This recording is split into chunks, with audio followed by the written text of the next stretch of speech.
പ്രിയരെ, 2024 വിദ്യാദീപം എന്ന പദ്ധതി ആരംഭിക്കാറായി. മെയ് മാസം 27 വിദ്യാദീപം എന്ന പദ്ധതി എലോഹിം ഗ്ലോബൽ വർഷിപ്പ് സെൻറ്ററിൽ വെച്ച് ആരംഭിക്കുകയാണ്. ഈ വർഷം പതിവിന് വിരുദ്ധമായി 27 30 വിദ്യാദീപം എന്ന പദ്ധതിയിലൂടെ നിരവധി ആദിവാസി കോളനിയിലേക്ക് ഞങ്ങൾ കടന്നു വരികയാണ്.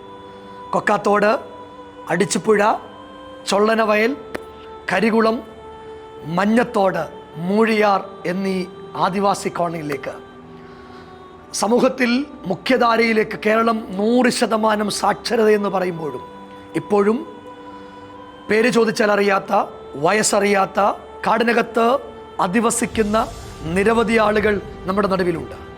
സമൂഹം നമ്മളേറെ സന്തോഷത്തിൽ ജീവിക്കുമ്പോഴും അവർ എങ്ങനെ കഴിയുന്നു എന്ന് നമ്മൾ ശ്രദ്ധിക്കുന്നില്ല. നമ്മെ ഇവിടം വരെ എത്തിച്ചത് വിദ്യാഭ്യാസവും വിശുദ്ധ ബൈബിളുമാണ്.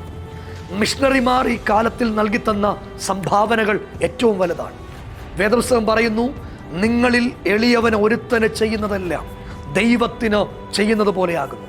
അതിനുവേണ്ടി ഏകദേശം 1500 പരം കുട്ടികൾക്ക് മെയ് മാസം 27 വെച്ച് പത്തനംതിട്ടയിൽ വെച്ച് വിദ്യാഭ്യാസ സഹായം കൊടുക്കുകയും 30 രാവിലെ 10 മണിക്ക് കൊക്കാത്തോട് ആരംഭിച്ച് അടിച്ചുപുഴ, ചൊള്ളനവയൽ, കരികുളം, മഞ്ഞത്തോട്, മൂഴിയാർ എന്നീ ആദിവാസി കോളനിയിലൂടെ കടന്നു കയറി അവിടുത്തെ ആളുകൾക്ക് വസ്ത്രവും ഭക്ഷണവും അടിസ്ഥാന സംവിധാനങ്ങളും ഒക്കെ ഒരുക്കി കൊടുത്ത് കുഞ്ഞുങ്ങൾക്ക് പഠിക്കാനുള്ള സാധന സാമഗ്രികൾ ഒക്കെ ഞങ്ങൾ ഒരുക്കി കൊടുക്കാൻ തുടങ്ങുകയാണ്.